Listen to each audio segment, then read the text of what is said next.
70 साल की बुजुर्ग माँ से धोखे से बेटे बहू ने चेक पर साइन करवाकर सारे रुपये पैसे अपने खाते में जमा करवा लिए और फिर माँ को बात बात पर नीचा दिखाने लगे। लेकिन फिर माँ ने ऐसा कुछ किया जिसकी कल्पना बेटे और बहू ने सपनों में भी नहीं सोचा था। और फिर, मम्मी, जरा इस चेक पर साइन कर देना, मुझे पैसों की बहुत जरूरत है। रुचि की स्कूल की फीस भरनी है, मनीष ने जल्दीबाजी में कहा। तो मीनाक्षी जी बोली, हाँ कर देती हूँ, पहले मेरा चश्मा तो लेकर आ, पता तो लगे कितनी रकम निकाल रहा है। और वह अपना चश्मा ढूंढने लगी।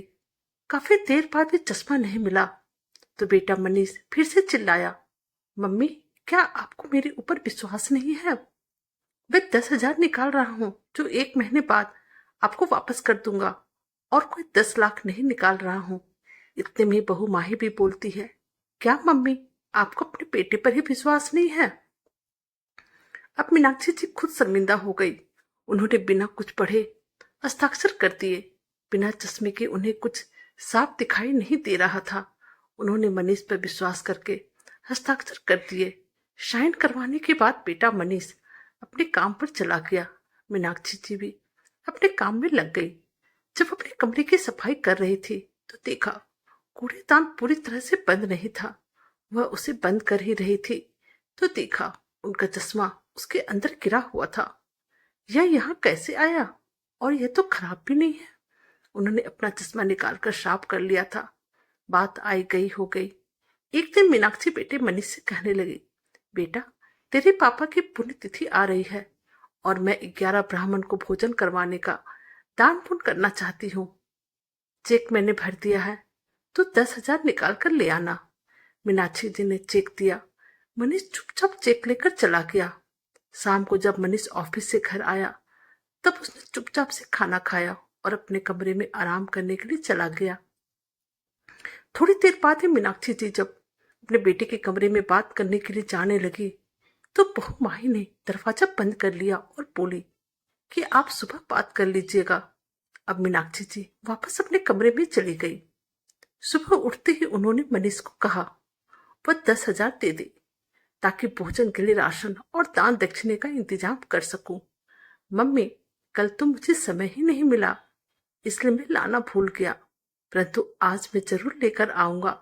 मनीष ने बहाना बनाया और चला गया। वह 2-4 दिन यूं ही टालता रहा। उसका रवैया देखकर मीनाक्षी जी खुद एक दिन वॉक करने का बहाना करके बैंक चली गई। उन्होंने जब चेक जमा करवाया तो पता चला कि बैंक में उनके खाते में 1 रुपया भी नहीं है, पर बैंक के खाते में तो 10 लाख से अधिक थे। हर महीने ब्याज भी उसमें जुटता था। यह सब जानकर उनके होश उड़ गए। थोड़ी ही देर में उनका दिमाग सुन्न हो गया। फिर उन्होंने पानी पिया और हिम्मत जुटाकर पूछा कि सारा पैसा कब और किसने निकाला है। बैंक कर्मचारी जान पहचान का था। उसने बताया, इस तारीख को सारी रकम निकाली गई है। आपने चेक पर हस्ताक्षर किए थे तो हमने रुपये दे दिए और आपके बेटे मनीष जी ने उस पैसे को अपने खाते में ट्रांसफर करवा लिया। मीनाक्षी जी जहर का घूंट पीकर रह गई। आखिर मैंने कब हस्ताक्षर किए? तभी उन्होंने दिमाग पर जोर डाला कि जब उन्हें बिना चश्मे के अंक साफ नजर नहीं आ रहे थे और उनका चश्मा भी नहीं मिल रहा था। इस वक्त मनीष और माही ने धोखे से सारी रकम हथिया ली थी। इन्हीं पैसों के भरोसे तो वह शाम से जी रही थी। उनकी आंखों के आगे अंधेरा छा गया। उन्हें कुछ भी समझ में नहीं आ रहा था। आखिर उसके अपने बेटे बहू इतना बड़ा धोखा कैसे दे सकते हैं? जिस खून पर विश्वास किया उसी ने विश्वास तोड़ दिया। मीनाक्षी जी का मन चिन्हित हो गया। बड़ी मुश्किलों से खुद को संभाल कर वह घर पहुंची। माँ ही बच्चों को खाना खिला रही थी। वह बहू से क्या कहती जब अपने ही बेटे ने उन्हें धोखा दिया। वह देख रही थी कि पिछले 4-5 दिनों से दोनों का व्यवहार बदल गया था। पहले तो उनके खाते में पैसे थे तो दोनों आगे पीछे होते रहते थे, पर पिछले दिनों से दोनों ने उनकी परवाह करना ही छोड़ दिया था। उन्होंने कहा उन्हें भी वो खाना दे दे, पर जैसे ही माही ने यह बात सुनी अनसुना कर दिया और बोली, मम्मी जी, आपको दिख नहीं रहा है मैं बच्चों को खाना खिला रही हूँ। आप खुद रोटी बनाकर खा लीजिए। वैसे भी मैं बच्चों को पालूं या आपकी सेवा करती रहूं, मुझे भी 10 काम है। आपको तो आराम ही खत्म नहीं होता। बहू की जली कटी बातें सुनकर मीनाक्षी जी की भूखी मर गई। अब तो बहू कुछ भी बोल सकती थी, क्योंकि मीनाक्षी जी के सारे पैसे बेटे और बहू के खाते में थे। वैसे भी जिसके पास पैसा होता है, घर में उन्हीं का बोला बाला होता है। अब मीनाक्षी जी चुपचाप अपने कमरे में चली गई और बहुत रोई, पर चुप करने वाला, सहारा देने वाला कोई भी नहीं था। उन्हें अपने बीते हुए सुनहरे दिन याद आने लगे कि पति दीनदयाल जी उनकी आंखों से एक भी आंसू बहने नहीं देते थे। दीनदयाल जी मीनाक्षी जी का बड़ा ही ख्याल रखते थे। वह अपनी पत्नी की सरलता और सौम्यता पर हमेशा ही अभिमान करते थे। मीनाक्षी जी भी स्वभाव से सरल और कुशल गृहिणी थी। घर परिवार को संभाल कर रखती थी। के बावजूद उनके जीवन में खुशियां आ गई थी। अपने बेटे मनीष को बड़ी ही लाड प्यार करती थी। एक बेटा होने के बाद दूसरे बच्चे की भी चाहत थी, पर ईश्वर ने उनकी गोद में एक ही संतान दी। इसे ही प्रभु की इच्छा मानकर उन्होंने तसल्ली कर ली। वह मनीष पर अपना सारा ध्यान देने लगी। दीनदयाल जी एक निजी कंपनी में मैनेजर थे। घर में सब सुख सुविधा थी। मनीष को भी उन्होंने अच्छे स्कूल और कॉलेज में पढ़ाया था और उसकी नौकरी उन्हीं के शहर में लग गई। मीनाक्षी जी खुश थी। बेटा हमेशा साथ में इसी घर में रहेगा। उसे बाहर नौकरी के सिलसिले में जाना नहीं पड़ेगा। अपने बुढ़ापा के प्रति वह चिंता मुक्त हो गई थी। मनुष्य अपने काम में मन लगा रहा था। 2-3 साल नौकरी करते हुए हो गए थे। अब मीनाक्षी जी उसकी शादी के सपने देख रही थी, लेकिन उन्हें कोई लड़की पसंद ही नहीं आ रही थी। उन्हें तो लग रहा था वह अपने बेटे के लिए हीरा ही चुनकर लाएगी। पर उनकी तलाश तब अधूरी रह गई जब मनीष ने अपने कॉलेज के साथ पढ़ने वाले सहपाठी माही को पसंद कर लिया। बेटे की खुशी के लिए मीनाक्षी जी और दीनदयाल जी दोनों ही तैयार हो गए। बड़ी धूमधाम से उन्होंने अपने बेटे की शादी की। पर माही ऊंचे सपने देखने वाली अति महत्वाकांक्षी लड़की थी। उसे घर में हर चीज ऊंची और ब्रांडेड चाहिए थी। अपनी सहेलियों के बीच में वह अपना रुतबा बनाए रखना चाहती थी। मनीष भी उसको खुश करने में लगा रहता था। मीनाक्षी जी और दीनदयाल जी अपने बेटे में आए हुए बदलाव को देख रहे थे, पर वो कुछ नहीं कहते थे। उन्हें लगता था कि दोनों सुखी रहे और घर परिवार में कलेश ना हो।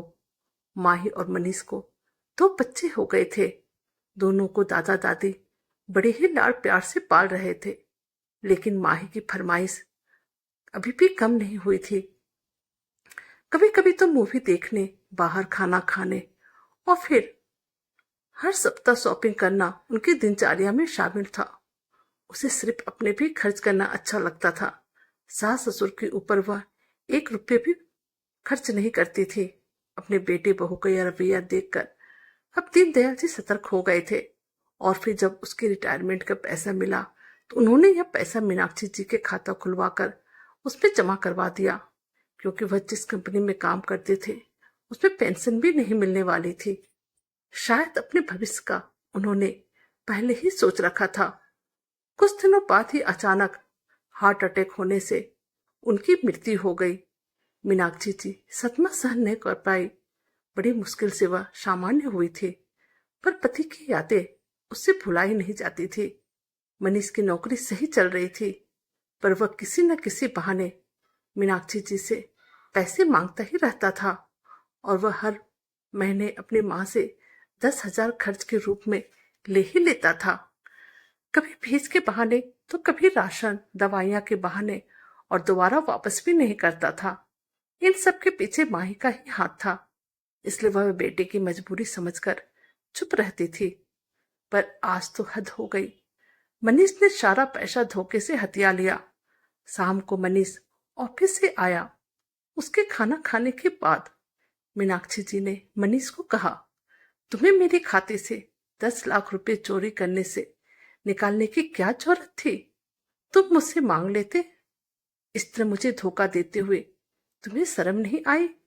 मेरे पास तो पैसे तेरे पास ही रहता मैं तो उसे साथ में लेकर नहीं जाती। इस तरह अपनी माँ के साथ छल करना अच्छी बात नहीं है। मम्मी, आप मुझ पर झूठा इल्जाम लगा रही हैं। मैं आपके बैंक से पैसा क्यों लूंगा? मनीष नजरें चुराते हुए बोला। तो सच्चा होता तो नजर नहीं चुराता। और हाँ, मैं खुद आज बैंक गई थी। मुझे वहां बैठे शर्मा जी ने सब बता दिया है। अब सब सच्चाई मुझसे छुपी नहीं है।